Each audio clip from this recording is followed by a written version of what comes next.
नरेंद्र मोदी जो है इन दिनों बाढ़ प्रभावित इलाकों में जा रहे हैं।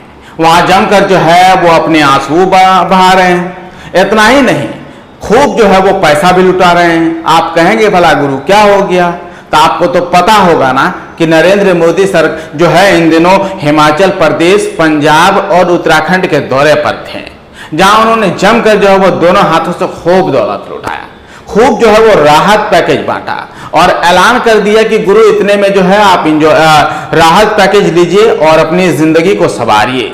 जिसके बाद जो है अब सवाल उठने लगा है। सवाल ये कि क्या पंजाब के लिए जो है जितना दिया गया, जैसे कि 16,000 करोड़, और वहीं उत्तराखंड के लिए जो कि एक छोटा सा राज्य है, वहां के लिए भी जो है कहीं ना कहीं 12,000 करोड़ दिया गया है। जिसके बाद जो है लगातार सवाल उठ रहे हैं। सवाल ये उठ रहे हैं कि क्या पंजाब का इतने कम में हो जाएगा?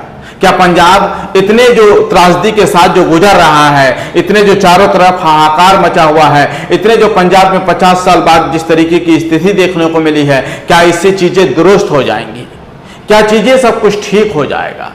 फिलहाल लगातार जो है वो कहीं ना कहीं नरेंद्र मोदी सरकार पर जो है वो सवाल उठ रहा है। सरकार की नीतियों पर सवाल उठ रहा है। सवाल ये उठ रहा है कि आखिर पंजाब में जहां आम आदमी की पार्टी की सरकार है, क्या उनके साथ भेदभाव तो नहीं हो रहा है? एक तरफ जहां उत्तराखंड में जो कि एक छोटा सा राज्य, हम ये नहीं कह रहे कि वहां ज्यादा ये हुआ है या कम हुआ है, लेकिन वहां जो है वो 12,000 करोड़ रुपए जो है कल नरेंद्र मोदी जी ने जो है वो ऐलान किया है राहत पैकेज का। और दूसरी तरफ जो है कहीं ना कहीं आम आदमी पार्टी की सरकार जहां पर है, वहां पर जो है वो कम राहत पैकेज का ऐलान किया है। 16,000 करोड़ रुपए से जो वो लोग खुश नहीं है। अब चाहिए सरकार को कि इस पर विश्लेषण करे, इस पर जांच करे, और चाहिए कि अगर इतना कर ही दिया है तो हर मुमकिन पैसा जो है वो आम आदमी तक पहुंचे, या फिर यूं कहे कि जरूरतमंद तक पहुंचे। देखना होगा कि आने वाले समय में क्या होता है। ये तो खैर बाद की बात है। अब उससे इतर इसी कहानी में आ जाते हैं बिहार पर। बिहार में भी तो गुरु बाढ़ आई हुई है ना। आपको पता होगा ना कि इन दिनों कोसी का कहर जो वो जमकर देखने को मिल रहा है बिहार में। लेकिन बिहार में जो वो ना तो कोई अभी तक कोई राहत पैकेज का ऐलान किया गया है, और ना ही जो वो प्रधानमंत्री बाढ़ सर्वेक्षण करते हुए नजर आए हैं। सवाल ये उठ रहा है कि क्या चुनाव है, और जैसे जैसे चुनाव करीब आएगा उसके बाद इस मौके को वो भुनाने के इंतजार में बैठे हुए हैं।